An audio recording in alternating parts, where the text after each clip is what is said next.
One of the biggest pieces of advice that I give anyone when it comes to business is become a master of mindset. That's really, really important. Like, you can give two people the exact same business plan. One will do really well and one will fuck it up every which way to Sunday. And the biggest difference is, or the only difference is the 6 inches between the ears, and that really just comes down to mindset. The other thing is aligning yourself with a great coach and having good mentors around you as well. And when did you realize that?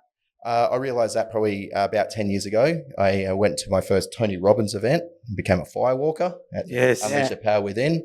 I came back from that event back into my own life, but it's like I've been given a new set of glasses with a new lens where I could see all of this stuff around me that I couldn't see prior. Yeah. And I'm like, wow, there's more to this world and more to this life than I knew at that point in time. Then I sort of got a little bit obsessive with that and started going down the rabbit hole of, professional and personal development. Sometimes it's a little bit too much. There's some people that I'm just like, relax. It's a bit much. Oh, mate, don't worry. I've met plenty of those as well, right? They're the kind of people on your social media where you got to hit the mute. Yeah. They're just too positive, and you're like, you can't be like I understand it, and I hope that it works for you, but it's a bit cringe. Oh, there's a thing called toxic positivity, which I learned about recently, because I'm like, why is this person pissing me off with every single thing that I see? It's just like, go, you can do it. It's all about this. And I'm like, man, give it a rest, because life isn't like that either. You got to be real. You got to be relatable. What was I saying? I was told once, which is try not to become perfect because you'll relate to nobody. Right? There's also got to be a level of authenticity to it. Absolutely. You know what I mean? We've got to be real and raw. Obviously, I'm in the fitness space too, so it requires me to be on that level. I've got members looking up, always living that life. I have to live at that level too, but I also have to be real and raw, if we make a mistake. Because you're going to have the same temptations that everyone else has, and I feel like they relate to that, Dan. Big time.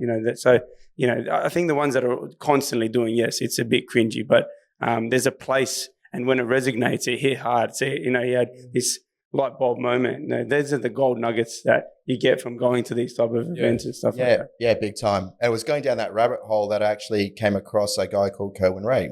And I started working with Kerwin about 8 years ago, and we became quite close very, very quickly. And I ended up in partnership with Kerwin. You got a Kerwin Rae vibe about you as well, Well, the black shirt, black shirt.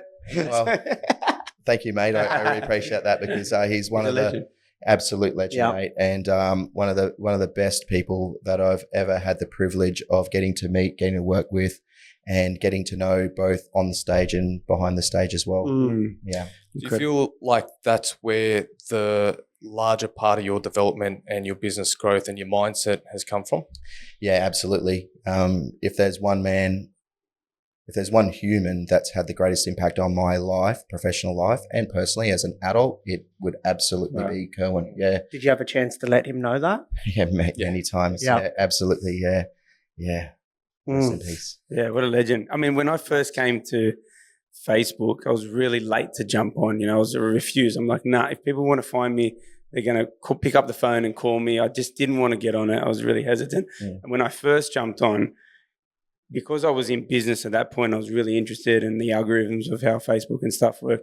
Kerwin's videos were the first to come up on my feed. So I went down like a rabbit hole with this guy, and it was incredible. And I was sharing it. And if you look back on memories, sharing from way back, Kerwin stuff to other people, dude, you got to check out this guy. This guy's a freak, man. He's the best. He was the only person that I went to watch his workshops. He did the free ones first. And when you're starting business, any free workshop, and he just had so much value where it wasn't a sell.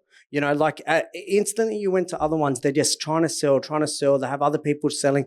And he was just giving loads of value in everything he said about algorithms, about Instagram, how many hashtags to do, how many times a day to post, just genuine information that even if you didn't sign up, you could just walk away with the wealth of knowledge. Yeah, absolutely. And I think he really broke the mold in Australia when it came to speakers in the professional development space, because he didn't come from that place of perfection. He was more than happy to speak about all the imperfections and the struggles that he had in life, because that's what we related to, right?